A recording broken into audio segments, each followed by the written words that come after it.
This is a prime example of what can happen if you don't have a CB radio in your truck. Yeah, let me tell you a little story about CB radios. Now, I've done videos before and I've talked to you before about why you should have your radio in your truck if you can. If you slip seat every day, I get it. You're not going to be able to.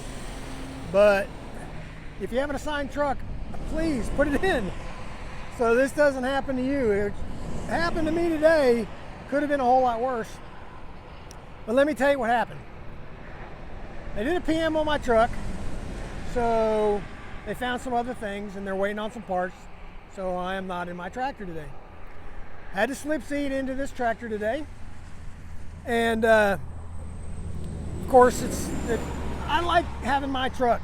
It's more comfortable. I know where everything is.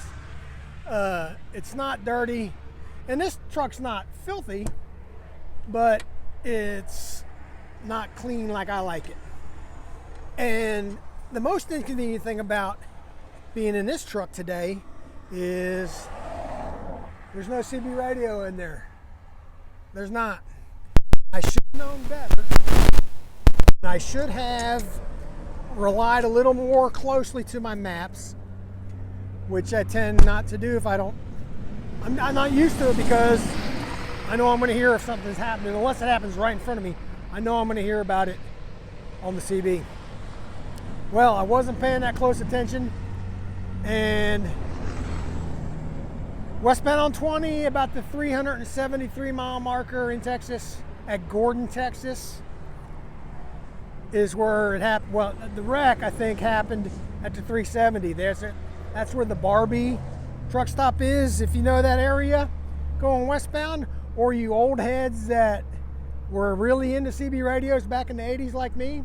That's where Clay's little radio shop used to be. Stopped in there many times. Anyway, that's where the wreck was, up on top, after the exit for 370, up on top of the bridge, of the overpass. But anyway, I was going along and I just passed the 373 exit. It's the next exit going east, coming from the east to the west. And I just passed the exit and I was going to look at my map and the traffic shut down right in front of me. I mean, I had time to stop, but it shut down right there in front of me and we weren't moving hardly at all. So I knew then apparently that the highway was shut down. And of course it was. So let me tell you how I got out of it, okay? We're on top of the bridge, straight over the road at the 370 mile marker, the 373 exit. And then just up to our right, we could see the entrance ramp from the 373 exit. Cars they saw it was shut down up there, so cars were doing U-turns going back up the ramp. Big trucks were getting over and then backing up the entrance ramp and then getting on the service road and continuing on west on the service road. Now, fortunately for me, the service roads in this area are two ways. Now, obviously, I am not going to be backing up any entrance ramps, not with this set. So what I did was I got the guy that was next to me to let me over in that left lane. I got way over on the shoulder and I did a big old U-turn and went back eastbound on the westbound ramp. It was the only thing I could do, else I'd have been there a really long time. But so I didn't take another U-turn and continue on that westbound service road because about 100 cars and 20, 30 trucks did that same thing. And I knew that when they got up there to where they were going to have to get back on, there's a stop sign for one of the exits up there, and it was going to take forever. So I continued on up back east on that service road just a really short time, and there's that road for the 373 exit. I went across and got on the eastbound service road going westbound. About 2 or 3 miles up there, you turn back right, and then you turn left, get back on the highway past the wreck at the 370. That's what saved me. It probably cost me about 15, 20, 25 minutes total But for one, if I'd had my radio, I'd have got off at that 373 and done that anyway and saved that 15, 20, 25 minutes. But if I wasn't able to do that U-turn and get turned around, I'd have been there an hour, maybe two, by the time they had it all cleaned up.